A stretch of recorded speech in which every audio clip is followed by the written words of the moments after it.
I've been walking these streets for 25 years, pounding the pavements. I know what's going on in the back rooms. I know what's going on in the boardrooms. What's the Deal is the place where the purple people hang out. We're the only show on television that allows a Democrat, a Republican, and an independent to come down and talk it out. The #1 show on television that always focuses on crypto. We tell you what's the real deal.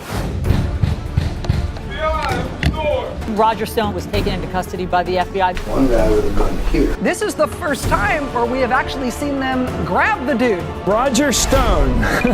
The obvious glee of the left. I'm staring down the barrel of 2 assault weapons aimed at my chest. I've never been arrested, not even a speeding ticket. The freshly indicted Roger Stone entering a plea of not guilty to 7 separate charges brought by the Russia Special Counsel. So welcome back. We're coming to you right off the top of the show. We've been following Robert Mueller's prosecution throughout season 1. We've had on Jerome Corsi, we've had on others who have been allegedly involved in the Trump scandals and the Russiagate and the collusion. We broke down collusion. We broke down interference. We broke down the newest one, synergy. But now we're going to get it straight from the man who's at the heart of Robert Mueller's probe, who's the target of the investigation. My friend and mentor joins me now, Roger Stone. Roger, thank you very much for joining us on What's the Deal. John, great to be here. Roger, we've been friends for years. I've emulated you. I've learned so much from you about political discourse and the ways that you can get your message out there. You've been called everything in the book, but the one thing that I've never heard you called is a criminal. And now, as we sit here today in the backyard of your lovely home in Fort Lauderdale, which you're on the verge of losing thanks to this prosecution, you are allegedly a criminal.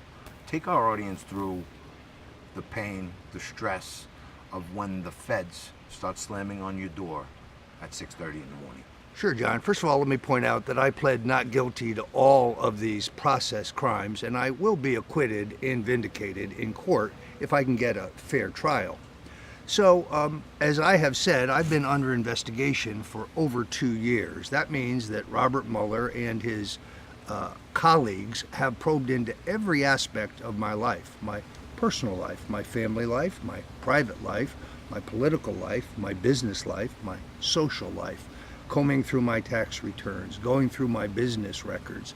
They've interrogated 19 of my current or former associates, some of whom have been dragged before the grand jury, and they still have no evidence whatsoever of Russian collusion, WikiLeaks collaboration, no evidence or proof that I knew in advance about any of the material published by WikiLeaks, either allegedly stolen emails or allegedly hacked emails.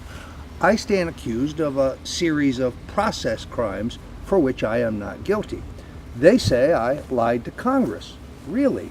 James Comey, James Clapper, John Brennan, Andrew McCabe, Hillary Clinton, Rod Rosenstein, Christopher Wray, the FBI director. These people lied to Congress, but they lied about consequential matters, material matters that were important. Yet none of them are prosecuted. I think people realize that this is a malicious, as you put it, political prosecution.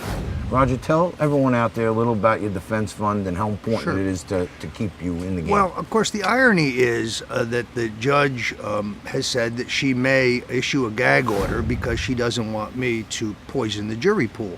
But the manner in which I was arrested had the purpose of poisoning the jury pool. I have no previous criminal record, not even a speeding ticket. I've never been arrested. I don't own a passport. Although I support the Second Amendment, I don't own a gun because in Florida, you can't both own a firearm and have a medicinal marijuana card. And I find the medicinal marijuana helps with my eyesight because I have an eye injury from a boxing accident. All right. So you can't have both. I hope that'll be challenged in the courts. The idea that I'm a flight risk was disproved by the magistrate, who essentially gave me bond on my signature without posting a penny. Where would I go? Thanks to CNN and MSNBC, I have the most recognizable face in the country. And I've been very forthright about the fact that I've been under investigation for over 2 years.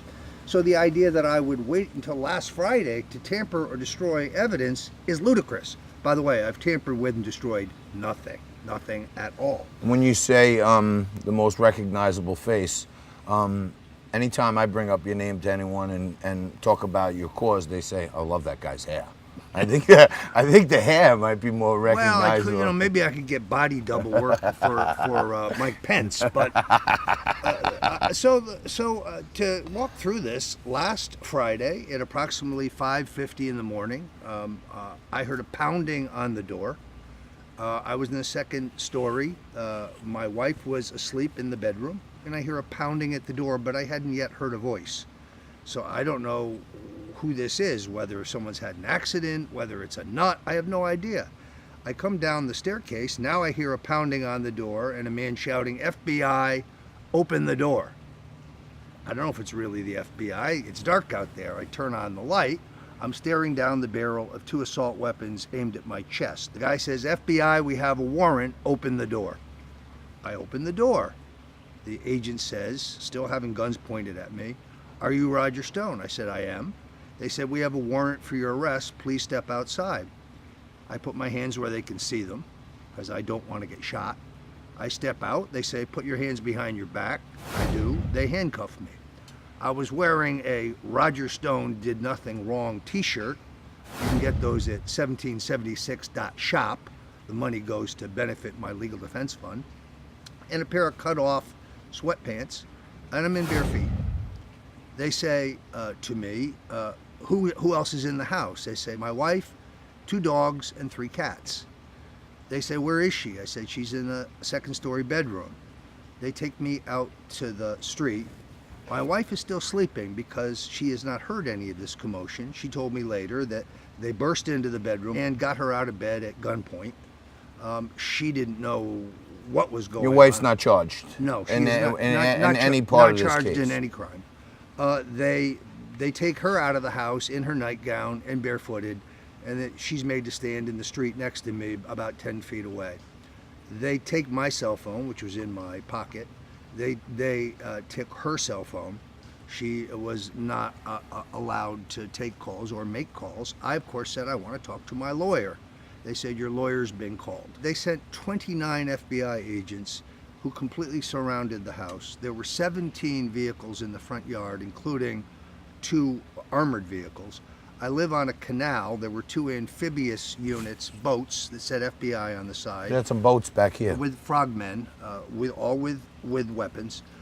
There were agents completely surrounding the house, and there were guns The aimed neighbors must have loved at it. every door. They sent a smaller group to go get bin Laden. How did CNN get to your house at 6 in the morning when your own lawyer wasn't informed? CNN actually showed up 40 minutes prior to the FBI and camped out across the street 25 feet from the front door. They actually set up the tripod for their camera exactly 10 minutes before the FBI arrived, but before they'd arrived on the street. Now, the FBI closed off the street. They told the neighbors to stay in their home, but CNN was not removed. They were allowed to film the takedown of public enemy number 1, Roger Stone.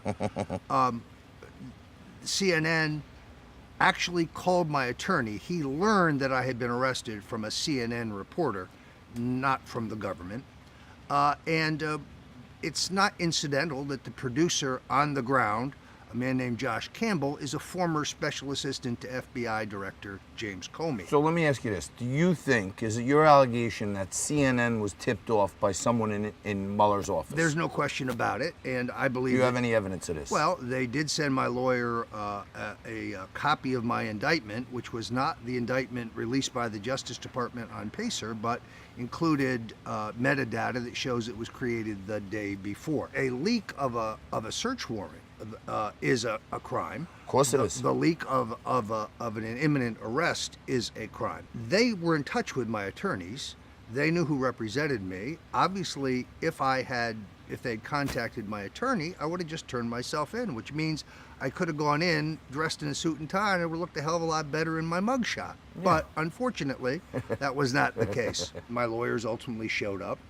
My lawyers went into a conference call with the government. The government said that they would not object to my release on bond, a surety bond, which is essentially on my signature, which is, of course, the proof that I'm not really a flight risk. The purpose of this was to to paint a picture of me for the American people as some kind of drug kingpin, some kind of desperado, and to make me look guilty before I've had a chance to get to trial. After I left, the FBI conducted a search of my home. They set up tents in the front yard and long tables. They literally tore through every square inch of the house. They looked behind every picture, under every rug. They did, to their credit, try to put it back the way they found it.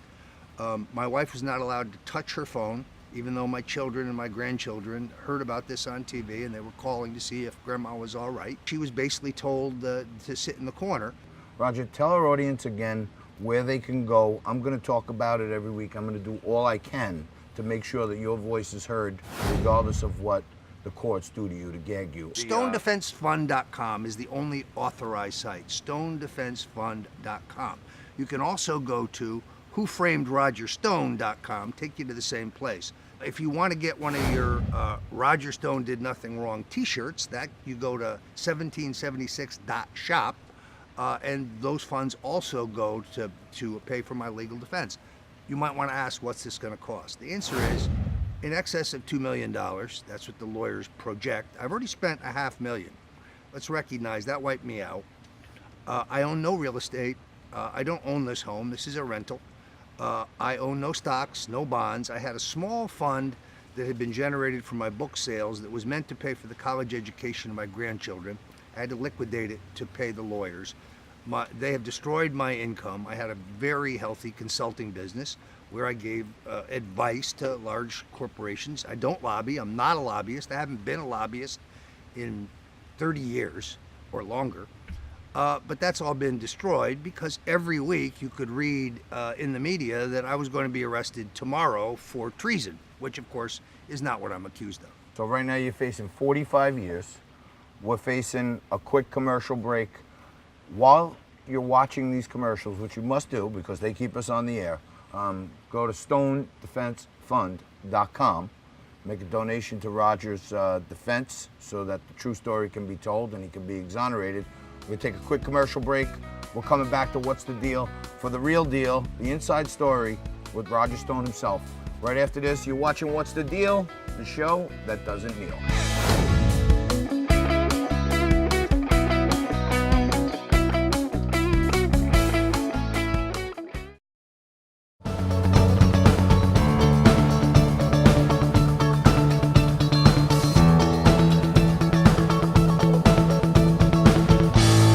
Welcome back. We're at the home of Roger Stone, unfairly accused of all kinds of bullshit, non-violent process crimes, and Roger is still with us. And now we're going to go to New York to my executive producer, my right-hand man, Frank Morano, who's got a couple questions for Roger Stone. Frank, welcome. Thank you, John. Thank you, Roger. It really inspiring, the fact that you're so willing to fight for justice and for what's right here. So I'm glad you and Nydia seem to be in good spirits. Well, thank you, Frank, despite your love of deep dish pizza. I appreciate your comments. Exactly. Trust me, my waistline is showing it. Roger, I have to ask you about some controversial comments made by that paragon of virtue, a man that knows a thing or two about being wrongfully accused, O.J. Simpson. He was stopped and asked first about the president's performance, and then unsolicited, he chose to discuss you. This was O.J. Simpson talking to TMZ the other day. I got raided by the FBI in Miami. 30-something FBI agents, 5 o'clock in the morning, and I had more than dogs. I had kids there. They were a little traumatized, and my friend, he got raided too. For nothing, to try to compare it to El Chapo and Bin Laden. Hey man, Bin Laden was carried out in a bag, not walked out in handcuffs. So, you know, man up, stop crying. Something tells me you disagree with that. Well, pardon me if I decline to take political, legal, or public relations advice from a guy who most likely murdered 2 people. What I was doing, of course, was comparing the size of the force that they sent after me, 29 armed FBI agents with the 12 agents that were sent in to kill or capture bin Laden. But those who know me, Frank, understand that I have been speaking out against the unequal sentencing, the harsh mandatory penalties that have fallen disproportionately on African Americans for the first time nonviolent crime of possession of small amounts of marijuana, for example. There's no question that our criminal justice system has been racist, and I really applaud the fact that Donald Trump was the man who finally fixed that, who changed that. My fear, of course, here is that OJ doesn't really know much about me. A lot of people think, well, Stone, he's just a right-winger, he's just a conservative. No, I'm a libertarian conservative. I've spoken out against the war on drugs, which is an ignominious, expensive, racist failure. I've spoken out against the 1994 crime bill that Bill and Hillary Clinton foisted on black Americans. She's the one who said black people need to be brought to heel. I find that racist. So, OJ can do his own thing, but I'll decline to take his advice. Will you take the opportunity to respond to OJ's instruction that you should man up and stop crying in some sort of Johnny Cochran-style rhyme? I'd have to think about that, but you could send him a picture of me doing the Nixon V for victory outside the courthouse. The point, of course, is that they try to break your spirit. They just want you to roll over like General Flynn did and plead guilty to some crime that you didn't commit because you're out of cash and you're out of fight and you're out of will. So when I came out of the courthouse, I wanted to make a statement and say to the world that I had pled not guilty. I felt like Vice President Richard Nixon in Caracas in 1958. That's our executive producer, Frank Morano from New York. You can hear Frank Morano every Sunday morning on Morano in the Morning on AM 970. He's also the producer of the Joe Piscopo Show, heard mornings from 6 a.m. to 10 a.m. in New York City on AM 970, The Answer. Frank, we'll catch up with you when we get back to New York. Thanks for a few minutes. I look across the media landscape, and every week on this show, What's the Deal? We call out the left wing, we call out the fake news, and we debunk the bullshit that they feed to America. And I just want to rattle off some names. Let's start with MSNBC, Ari Melber. The guy worships Eric Schneiderman and Eliot Spitzer.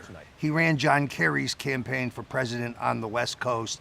Not a journalist, a total huckster. Rachel Maddow. Very tall, incredibly tall. One of the tallest women I've ever met. Chris Matthews.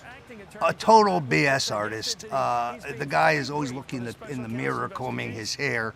Talked about running for the U.S. Senate in Pennsylvania against one of my clients, Arlen Specter. I wish he had run. We would have crushed him. I call him Morning Joke. Joe Scarborough loved Donald Trump when he was laying by the pool at Mar-a-Lago, drinking Donald's booze and eating Donald's food. When Joe was passed over for the vice presidency for Mike Pence, he suddenly turned on Donald Trump. So the idea that he's a journalist is kind of laughable. And the glasses and nose thing, is that nose attached to the glasses, or does it, And then, go ahead. Mika. The look of hatred in her eye. There's a burning hatred that it's scary. I mean, look in her eyes when she speaks to camera, and you see unalloyed hate. Don Lemon. Don Lemon, New Year's Eve, the guy's got a perfect tartan dinner jacket with a grosgrain shawl lapel, and he wears it with an open collar and no bow tie. Come on. What can I say? Wolf Blitzer. The worst breath of anybody on television. Beyond anyone. I mean, his name should be Wolf H. Blitzer, H for halitosis. Okay. Chris Cuomo. Tough but fair. With some people, he tries to cut them off and talks over. He's never done that with me. He's always been eminently fair with me. He's a tough interview. I'm not going to kid you, but he's always let me speak my piece. I kind of like Chris Cuomo. Lawrence O'Donnell. A drunk. I mean, on the air drunk. His book on the '68 election was a good read. A lot of it is fictional. No, Nixon did not engage in treason regarding the war in Vietnam. I addressed all that in my book, Tricky Dick, The Rise and Fall and Rise of Richard Nixon. You can buy it on Amazon or Barnes & Noble or the StoneColdTruth.com store. Fox News has been kind of favorable towards you. They've given you some airtime, and I know that Tucker wrote the foreword to this book right here, Stone's Rules. Shepard Smith. Well, obviously, since the change of management at Fox, he's gone far left. Fox is changing. So, I mean, I love Sean Hannity. I love Tucker Carlson. I love Laura Ingraham. I love my buddy Judge Andrew Napolitano. I like Charlie Gasparino, who I think does an amazing job on business. But there are some people there who just seem to exude some hatred for the president, and I would put Shep in that group. I think, I happen to think Judge Jeanine is hot. I've known Jeanine Pirro since she was a district attorney in Westchester. If I were Donald Trump, I would have appointed her the head of the FBI rather than the guy we have now, who, let's face it, if you've seen Christopher Wray, this guy should be behind the crap table in Atlantic City. I mean, deep state right down to his underwear, and as we learned a couple weeks ago, he lied under oath to the president and to the Congress about whether the president was under investigation by the FBI in the immediate wake of the firing of James Comey. He, of course, won't be prosecuted for lying to Congress, but they're trying to say that I lied to Congress, which I didn't. Roger, one last media person. In business, you know my dear friend, Dr. Patrick Byrne, CEO of Overstock.com. Yes. He's my business mentor. I always look at you as one of my top political mentors. And when it comes to television and entertainment, the person who gave me my first chance and my mentor who I look up to is Neil Cavuto. Tell me your thoughts on Neil. I think he's the most honest, straight journalist, newsman on television. I like Neil. I think he does a great job. And as for Patrick Byrne, I think this guy should run for president. I mean, if you want a guy who understands business and politics and the proper role of government, somebody who's really pro-freedom, pro-free enterprise, somebody who's charismatic and articulate, I kind of like Patrick Byrne as a dark horse for president. If Trump gets impeached. Well, or if Trump decides not to run, or Patrick Byrne's a young man. I mean, he could wait until the end of Donald Trump's second term and run for president. But one thing is clear. Your next president is going to be a business person. Donald Trump has broken the mold. The days when you had to be a governor or a senator or a general to be president, those days are over. That's why I think Patrick Byrne or someone like him has enormous potential.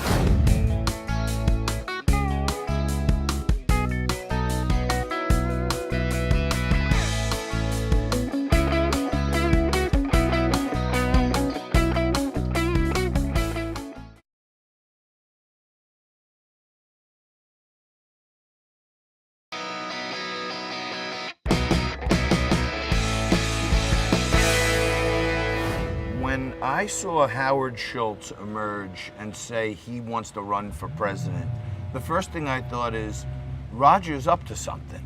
Because it seemed like something you would do, put up, this kind of middle of the road guy to split the left vote a little bit. What are your thoughts on this Schultz guy? The left will now decimate him because he stepped out of line. And as much as I respect third-party movements, I myself have briefly spent some time in the Libertarian Party. I have great affection for the Republican Party of Barry Goldwater, the small government, low tax, low spending, strong national defense party. And the Republican Party, until Donald Trump had come along, was starting to look more and more like the Democratic Party, a big government, more regulation, huge spending.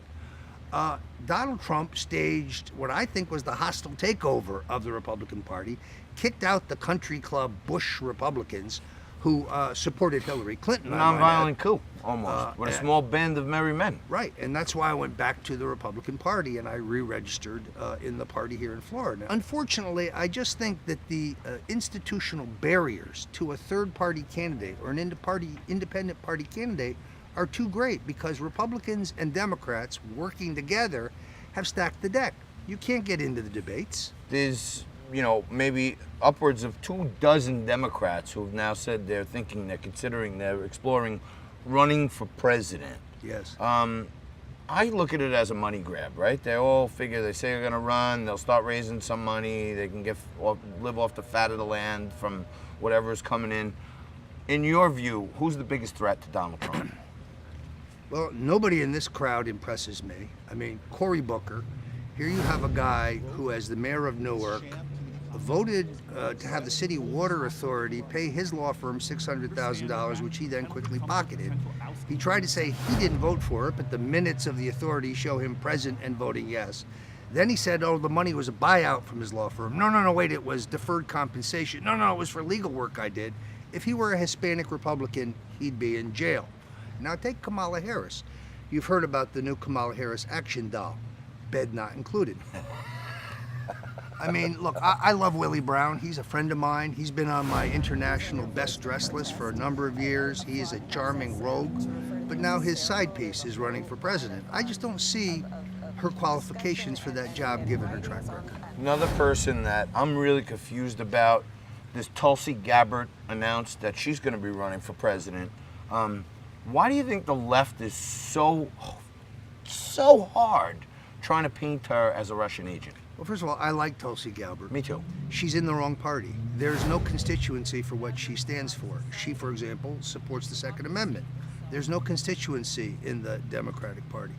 I think people need to understand that things have changed in America. There was a time when we had two parties, but both parties had two wings.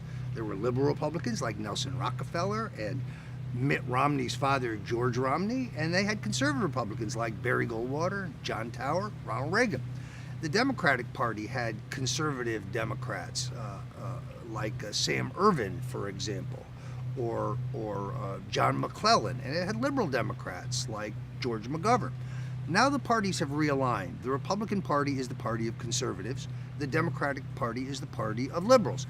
If you're a conservative Democrat, if you support gun rights, or you're pro-life, for example, there's no home for you in the Democratic Party. So Democrats don't like foreign wars. They're for peace. But when Donald Trump says it's time to withdraw our troops from Syria, oh no, we're against that. When Donald Trump says we got to reform our criminal justice system, it's just not fair that poor people and black people are subject to these harsh mandatory penalties for first-time nonviolent crimes like possession of small amounts of marijuana. John Lewis votes no. Maxine Waters votes no. These people are disgraceful. They're against anything the president is for, even when in their hearts they know he's right. We're bearing down on another government shutdown. Trump gave what 76% of Americans said was a very positive State of the Union speech, but yet Nancy Pelosi refuses to give any funding to the president that includes the word wall. What's the problem with this f***ing wall? Well, look, I think the president made a very good comprehensive case for sealing our southern border yet again. But this is Trump derangement syndrome. Both Nancy Pelosi and Chuck Schumer and virtually every major Democrat has spoken and voted for border security. Now they're against it just because Donald Trump is for it. So when Leatherface, Speaker Pelosi was up there rolling her eyes and ruffling through papers, it was disrespectful to the office of the presidency. Even if she doesn't like Donald Trump, she could at least pay attention. Had she been drinking before the speech? It sure looked like it to me. When I was arrested, she put out a tweet saying a man is known by his associates. You should look at some of her associates. Hey, Nancy, how'd you get $153 million on a congresswoman's salary? Explain that to us. Some very shady business deals in the Presidio in San Francisco. So look at her associates. By the way, Nancy, I'm innocent until proven guilty, which we can't say about you. Let's just talk about the single greatest huckster in the U.S. Congress, the biggest con man I've come across in American politics, Congressman Adam Schiff. This guy is so full of Schiff, his eyes are brown. He's a one-man Schiff storm of disinformation. You can always tell when Adam Schiff is lying because his lips are moving. Now, I'm accused of lying before Congress. But in my hearing, it was Adam Schiff who said, oh no, the FBI did inspect the DNC computer servers. So who's lying? In all honesty, Adam Schiff, I sum it up this way. If it's Schiff, flush it. Have you reached out to anyone about the possibility of a pardon? I have not. I've been very circumspect and very forthright about this. I've never discussed a pardon for myself with the president or anyone who works for the president, nor have my attorneys. Now, in the early days of the first term, I wrote the president a long letter advocating a pardon for Marcus Garvey, the early civil rights leader from the 1920s, because I had been recommended by a minister in the District of Columbia, Reverend Randy Short, to read up on Marcus Garvey, who I didn't know much about. And the FBI railroaded this guy for one reason. He was rallying black people, and he was preaching self-reliance and education and free enterprise and bettering yourself. And that scared the daylights out of the white power establishment. So the FBI railroaded Marcus Garvey, who was a very great man. And therefore I wrote the president saying that he should issue a posthumous pardon to one of the great civil rights leaders of all time. But other than a letter about Marcus Garvey, you've never spoken to anyone about a pardon. That is correct. I have written op-eds advocating a pardon for Julian Assange, although it's very difficult for me to figure out what crime he committed. He published classified information? Really? Well, then you better arrest the New York Times and the Washington Post. So you have never directly spoke to Julian Assange in your entire life? That is correct. Not electronically, not telephonically? I had no communication with Julian Assange. None whatsoever. Do you want a pardon?